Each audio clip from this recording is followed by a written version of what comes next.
The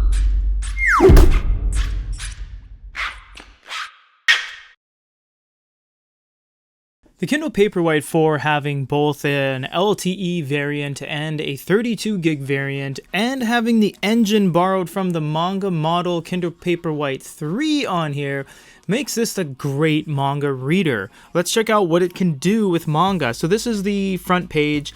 It is right to left in Japan when it comes to manga, so we'll tap on the left. You can swipe as well. And the greatest thing about this is that, like I said, it borrows the engine from the Manga model. So all you have to do is tap on the side, and you get a percentage speed bar of how fast you want to progress through the book. You can whip to the end, whip to the other end in a flash, and it has a faux A2 mode applied to it. Or you can actually go very slow. A little bit, lower of a percentage, so you get a good idea of how fast you're flipping through the book. And this is great because, they didn't have to release the Kindle Paperwhite 4 and then over here release a Manga model Kindle Paperwhite 4 and charge more money and restrict the countries in which it's available from and only have it available in the States or whatever the case may be. So it's very nice that they've done this. Let's check out some features now. So we're going to tap on the top, and you see we don't have a whole lot of features right out of the gates.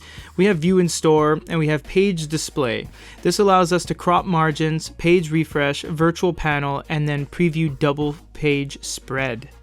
In my personal opinion, double page spread doesn't really make a whole lot of sense because, look at my hand and look how tiny the e-reader is. It's very, very zoomed out. So, although you can do it, double page spread seems to be something that's really catered or suited towards something that's like 10 inches or above, because I'm not having the greatest time reading this panel.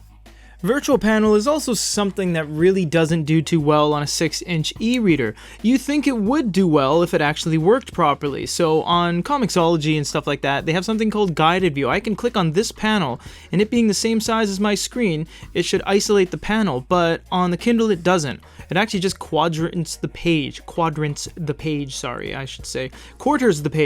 So you see how we're on the bottom right, and now we're on the bottom left.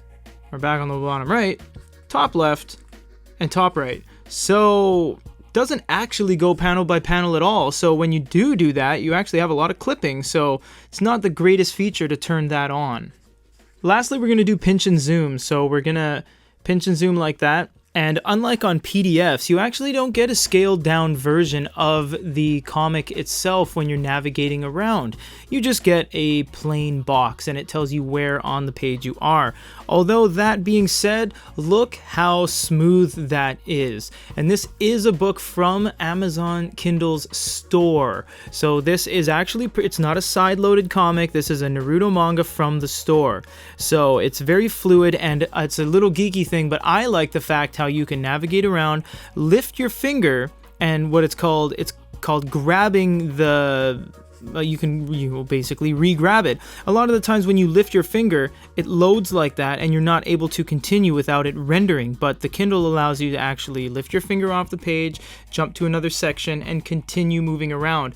That is something that not a lot of people notice, but it is something that's pretty big. So this is basically the manga experience on the Kindle Paperwhite 4. It's 32 gigs, at least the one we have. It's got LTE, so it works anywhere for us to download content. It's actually a really high quality package, and it's a flush screen and bezel. So watch our full review if you want us to go over everything else. For goodyreader.com, this is Peter.